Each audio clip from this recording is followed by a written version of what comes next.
कलयुग का राजा कौन और कलयुग को चला कौन रहा है। वैसे काफ़ी लोग जानते होंगे, काफ़ी लोग नहीं भी जानते होंगे, या किसी को बकचोदी लगेगी, किसी को सही लगेगी। किसी को नहीं, मैं कहता हूँ कि 90% लोगों को सही ये चीज़ लगेगी। कलयुग को भाई चलाने वाली केवल एक ही चीज़ है, वो है पैसा। अगर आपके पास पैसा है तो आप कलयुग के राजा हैं। अगर आपके पास पैसा नहीं है तो आप कलयुग के भिखारी हैं। ना आपकी कोई पूंछ है, कहीं भी नहीं है। पैसा वो चीज़ है जो सारे रिश्ते अच्छे कर देते हैं। क्योंकि उसका एक एग्ज़ाम्पल है कि आम आदमी, मिडिल क्लास, जो घर के अंदर बंटवारे होते हैं ना, वो बंटवारे उन्हीं के बीच में होते हैं जिनके पास पैसा नहीं है। जिसके घर में पैसा है, उस कभी सुना है कि उसके घर में बंटवारा हुआ है? बंटवारा केवल और केवल गरीब लोगों के यहाँ होता है, पैसे वाले का यहाँ नहीं।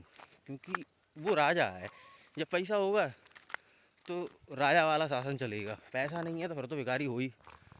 तो अगर पैसा नहीं है ना, तुम्हारे समाज तो खैर कोई समाज इज्जत नहीं करेगा, ना तुम्हारे घर के तुम्हारी इज्जत करेंगे, ना तुम्हारे, यहाँ तक कि तुम्हारे माँ बाप भी तुम्हारी इज्जत नहीं करेंगे अगर पैसा नहीं कमा रहे तुम।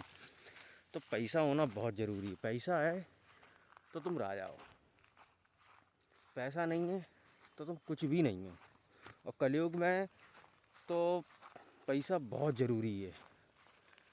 पैसा पैसा होना चाहिए। इंसान नॉर्मली कमा के ये सोचता है कि हम बहुत सेटल हो गए, उसको पैसा नहीं बोलते। पैसा बोलते हैं कि आप अगर किसी भी शॉप पे खड़े हैं, आप बिना सोचे समझे कुछ लें, आप बिना प्राइस टैग देख के आप सामान ले रहे हैं, उसको बोलते हैं पैसा। पैसा कमाया है तुमने अपनी लाइफ में। तो अगर कलयुग का राजा बनना है तो पैसा कमाना बहुत ज़रूरी है, या तो फिर बने रहो भिखारी, और तो कुछ ऑप्शन है नहीं। ठीक है, इससे अच्छा है कि सारी चीज़ें छोड़ के पैसे कमाने पे फोकस करो। क्योंकि राजा बनना है तो पैसा तो चाहिए चाहिए भाई। तो फोकट की चीज़ें छोड़ो और पैसा कमाओ। राजा बनना है तुमको, समझ रहे हो?